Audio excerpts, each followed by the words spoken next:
بسم اللہ الرحمن الرحیم۔ نبی کریم صلی اللہ علیہ وآلہ وسلم نے فرمایا، جو کوئی بندہ اللہ سے دعا کر کے مانگتا ہے، اللہ اسے یا تو اس کی مانگی ہوئی دے دیتا ہے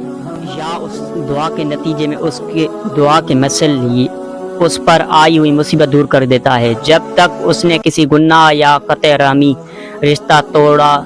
کی دعا نہ کی ہو۔ نبی کریم صلی اللہ علیہ وآلہ وسلم نے فرمایا، اللہ تعالیٰ تمہاری 3 باتوں سے راضی ہوتا ہے اور 3 باتوں کو ناپسند کرتا ہے۔ جن باتوں سے راضی ہوتا ہے وہ یہ ہیں کہ تم اس کی عبادت کرو اور اس کے ساتھ کسی چیز کو شریک نہ کرو، اور اللہ کی رسی مومل کے کر تھام لو اور مشرک نہ ہو، اور تم جن باتوں کو ناپسند کرتا ہے وہ فضول اور یہود و گفتگو اور سوال کی کثرت اور مال کو ضائع کرنا ہے۔ نبی کریم صلی اللہ علیہ وآلہ وسلم نے فرمایا، 3 شخص ایسے ہوں گے کہ ان کی آنکھیں جہنم کو نہ دیکھیں گی۔ ایک وہ آنکھ جس نے اللہ کے راستے میں پھیرا ہو، دوسری